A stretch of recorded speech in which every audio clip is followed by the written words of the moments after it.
Mamuka sei timdi. I hope mamuka mese muri vapenyu zvakanaka. Pane nyaya yandinoda yandasangana nayo kumakusena nhasi. Nyaya iyi ndafuma ndakaitumirwa nevamwe masisters ekwedu ekuAmerica Team Diaries. Ichiti sisimeni inzwai nyaya iyi. Please teererai nyaya iyi. Saka nyaya iyi ndaiteerera guys. Ndoda kuti muteerere nyaya iyi pamwe chete neni, and then ndapedza ndichazoisa link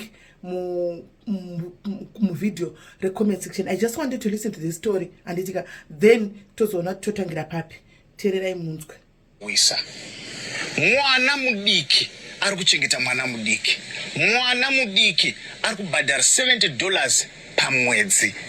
Mwana mudiki ari kuzviriritira kuburikidza nokuzvipa chikafu agopa munin'ina wake, agozvipfekedza agopfekedza munin'ina wake.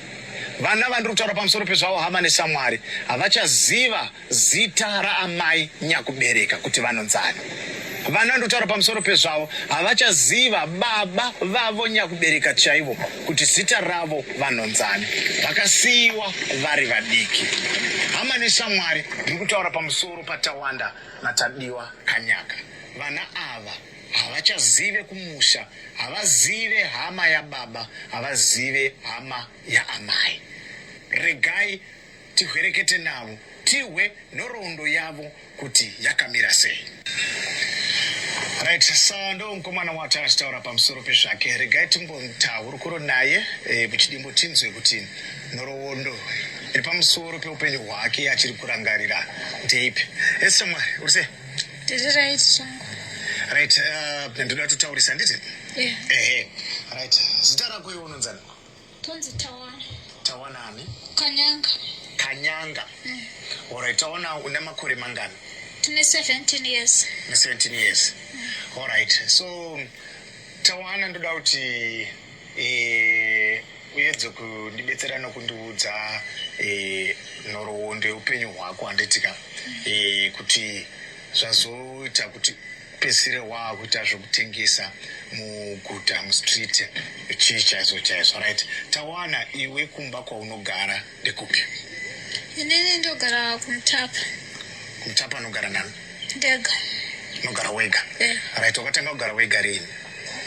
Ndakatanga kugara ndega kudhara. Kudhara zvemakore anogona kuita mangani kana uchirangarira? Kubva pakangoenda mainini vangu. Alright, tiudze iwewe Tawana. Baba wako naamai vako vari kupi? Vakafa. Alright. So tikuti baba namai vakashaya, ndiani akatanga kushayika baba namai? Chimbotipa nhoroondo yako yekushayika kwavabereki vako. Akatanga kushayika ndiani? Amai vangu vakashayika. Baba vangu ndobva vazosara vakaroora umwe mukadzi. Okay. Ndobva vazofa. Baba vako ndobva vazofa futi ndobva vazoshayika futi? Okay. Ndobva tasara tichigara namainini. Mainini vataigara navo ndava grade 4. Ndobva vazoenda kunoroorwa kwavakaenda. Inini ndobva ndatosara. Pekutanga ndatombogara kwaOK. Ndobva ndatomborara dzimwe nguva. Ndobva ndatozoti pesera ndikatsvagawo imba ndobva ndaiwana. Ndobva ndatanga kugara pamba ipapo. Okay.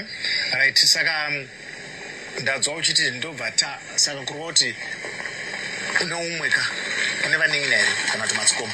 Ndine 1 munin'ina chete. 1 munin'ina? Ane makore mangani? Ane 13.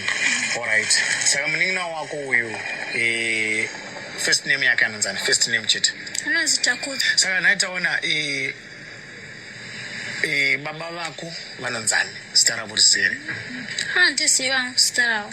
Okay, ko mama vako zita ravo rizere? Handiziva. Okay, ko hama dzababa kana dzaamai dzaunoziva ndedzipi? Kune dzaungarangarira kana dzaunoziva? Hapana dzandomboziva.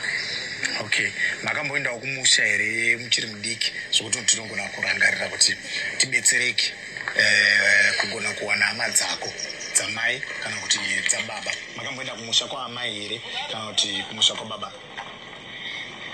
Ndichanatsorememba hangu but then ndakaenda ndichiri mudiki.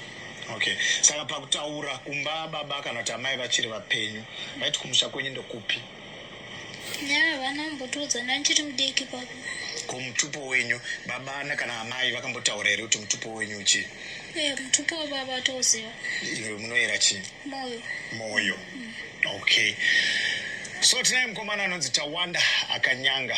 Regai tinzwe kwaari zviri pamwoyo wake zvaanosuvirawo iye semunhu. Right, Tawanda, une zvimwe here zvaungange uchida mukati meupenyu hwako zviri pakati pemwoyo wako zvaunosuvira iwewe? Zviripo. Chekutanga kudzokera kuchikoro nekuona pekugara pakanaka nekuonawo chikafu chakanaka nekuzivawo kuna hama dzangu kuti zvinhu zvangu zvindifambire zvakanaka. Ataura mukomana akati ndo zvandiri kusuvira. Saka kana uripo mutariri uchiziva vekwakanyanga zvichida vakambogara kuno kuGweru vane nhoroondo kuti kwakambosara vana Tawanda naTadiwa nogona kubetsera nokuzo. Right. Mainzwa video handiti mwana ane 17 years Tawana ushu ari kuti anogara kumutapa anochengeta sister yake ine 13 years vanogara vachingove 2 kumutapa nzvimbo yemutapa iyi iri kuGweru and yangu ndibata video iyi ndichaisa linki musasi muone ari kuda kudzokera kuchikoro zvakare vana guys nozati ndanyatsozifunga kuti saka mukafigwa muri vana vadikidikika pane munototadza kuziva kuti mai vedu vaive papi baba vari papi zvinotofa zvakalota saka vana havana here hama right. Saka kana pane vekwakanyanga vanoziva vekwakanyanga please vanoera moyo kwakanyanga please kana muine hama yenyu yaive yakashayika yainzi kwakanyanga ine mukadzi akashayika vakasiya vana vaviri please hama tachikumbira kuti mubudikirewo vana vawane rubatsiro. Nezuro ndakambotaura kungoti ndofamba zvangu nemweya. Nezuro ndakambotaura ngati pane here anoziva nherera ari kuda nherera and then pane vanhu vakauya but amene zvakangoitika so just like ndavawana handi ndonherera dzatachitsvaga idzi ndavawana so we'll make sure kuti at least pachikoro chevana ava will make sure pachikoro chevana ava one ndamupa umwe they are covered one ndatora is covered anditi but toda kuti mutase video yacho yese antika guys said his diaries I would have Christmas yedu I would love very much tibatsire vana ava antika tibatsire vana ndifunga tine team diaspora rakawanda riri kubva kuno kuholiday inokunda kuZimbabwe antika kuAfrica tingakumbira one diaspora riri kubva kuno roenda antika rinosvika pane vana anditi roona pane vana antika help yedu iroro team rinobva kuno one munhu anobva kuno vakawanda ndainzwa rinda kumba December inoi ono ndiye otoshandisa paground kuti abatsire vana ava antika but toda kutanga taona zveshuwa ma living conditions ndichi team diaries ndinokutemba indozviziva on this one ndiyo Christmas charity yedu yatiri kuita ndo patiri kuvharira charity yedu ya 2025 pavana ava vatumwa kwatiri naMwari vauswa kwatiri naMwari antika of course ndipana munhu ari kuva interviewa ndi DJ wo ku radio station and but akaisa number so number is will get in touch ndichatsvaga vari free maadmins oita in touch na DJ uyu vopiwa information yese kuti mwana wenumber ari papi and everything kuitira kuti tiwane munhu tinotuma paground titore case iyi team diaries ndinokutembai tinotozviita. This is what we are going to do for 2025 then we start from there. Anyway, I'm going to put the link down there. Motarisa link moterera nyaya yese panango tatora pekutanga moterera nyaya yese then we'll discuss about it tomorrow andisika ndiripo. Mwari wako ite zvakanaka. God bless you. See you tomorrow.